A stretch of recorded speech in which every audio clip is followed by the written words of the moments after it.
The girl looked around the door. No one was standing on the porch. There were no traces of blood on the threshold. Only quiet rust at the nail and tiny fingerprints on the pen. She took the note again and noticed that the text was written cleanly, without haste. The letters seemed confident, as if the author wanted the message to be read and understood. It was an insult and a warning at the same time. They knew she was smart. They knew her habits and used this knowledge to break her world. It became clear to her that the night was only part of the nightmare. Ahead are the police, polls, cameras, inquired eyes of neighbors and magazine headlines, which, on the one hand, highlight the truth, and on the other hand, turn any personal tragedy into a public performance. But now, in the first minutes after the discovery of the truth, she had only a physical body, trembling hands, and a wild desire to hide. She closed the door and grabbed the phone. After dialing the number her father always asked to call, she repeated his name several times. It turned out only a subscriber out of reach. Then she dialed 112.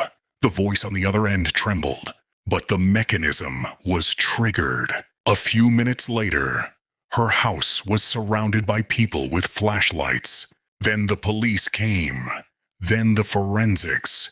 And the fog of the night began to dissipate under the light of the searchlight. The investigation was slow and methodical. Neighbors said that they heard a bell that night, but no one saw unfamiliar cars. Surveillance cameras in the area recorded only a passing van, which stopped behind the block and then continued moving. Analysts worked with excerpts, fragments of communication, records of telephone connections, fingerprints on the pen. Soon, it turned out that the front door was damaged from the outside. Someone tried to break the bolt, but it was slammed from the inside. It looked like a deliberate attempt to lure her to open.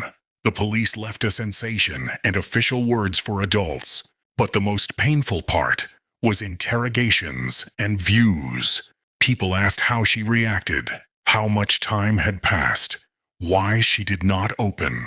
She answered exactly as if she was retelling the fact. But inside, the same question kept sounding. Who could come so close to hang his head on the door? Who knew he would go home that very evening? Who knew that they had a do not open rule and decided to check if it would work? Days and weeks have turned into organized chaos. Neighbors left food at the door. Journalists came to the street, trying to look into the windows, but quickly withdrew when they saw that the door was closed. The police have established security surveillance. The girl was temporarily taken to relatives of warm but foreign origin. An old cousin, whose house was full of the smells of pills and lavender.